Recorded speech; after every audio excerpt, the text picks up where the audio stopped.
kept on getting still more pets, and of course it cost a lot to feed them.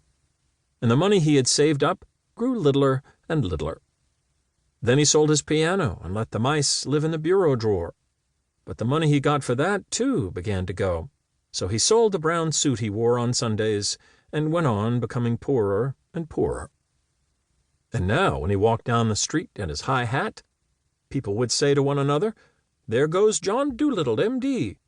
There was a time when he was the best-known doctor in the West Country. Look at him now. He hasn't any money, and his stockings are full of holes."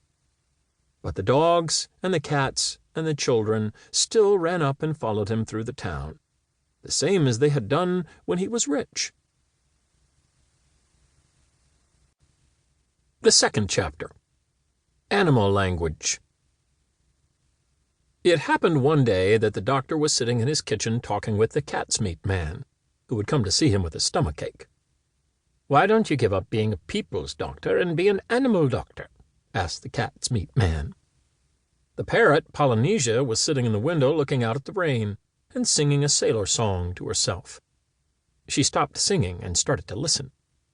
"You see, doctor," the cat's meat man went on, "you know all about animals, much more than what these here vets do. That book you wrote about cats, why, it's wonderful. I can't read or write myself, or maybe I'd write some books. But my wife, Theodosia, she's a scholar, she is, and she read your book to me. Well, it's wonderful. That's all that can be said. Wonderful. You might have been a cat yourself. You know the way they think.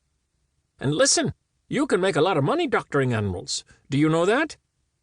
You see, I'd send all the old women who had sick cats or dogs to you, and if they didn't get sick fast enough, I could put something in the meat I sell 'em to make 'em sick.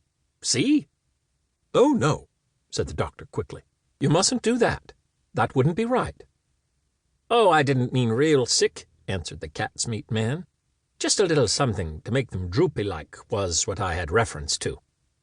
But as you say, maybe it ain't quite fair on the animals, but they'll get sick anyway, because the old women always give 'em too much to eat.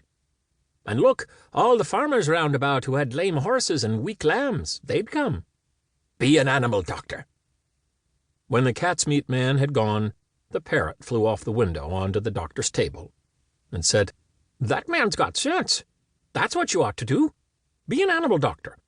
Give the silly people up if they haven't brains enough to see you're the best doctor in the world. Take care of animals instead. They'll soon find it out. Be an animal doctor." "Oh, there are plenty of animal doctors," said John Dolittle, putting the flower pots outside on the windowsill to get the rain. "Yes, there are plenty," said Polynesia, "but none of them are any good at all. Now listen, doctor, and I'll tell you something. Did you know that animals can talk?" "I knew that parrots can talk," said the doctor.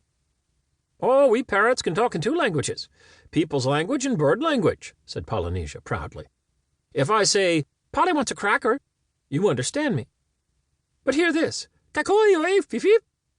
"Good gracious," cried the doctor. "What does that mean?" "That means, 'Is the porridge hot yet?' in bird language." "My, you don't say so," said the doctor. "You never talked that way to me before."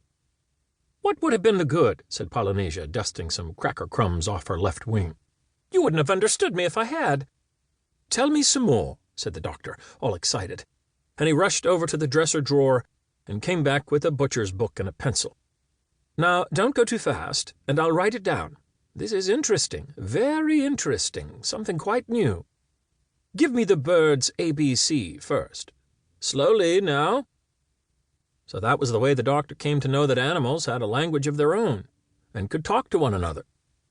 And all that afternoon, while it was raining, Polynesia sat on the kitchen table giving him bird words to put down in the book. At tea-time, when the dog Jip came in, the parrot said to the doctor, "See, he's talking to you." "Looks to me as though he were scratching his ear," said the doctor. "But animals don't always speak with their mouths," said the parrot in a high voice, raising her eyebrows. "They talk with their ears, with their feet, with their tails, with everything. Sometimes they don't want to make a noise. Do you see now the way he's twitching up one side of his nose?" "What's that mean?" asked the doctor. "That means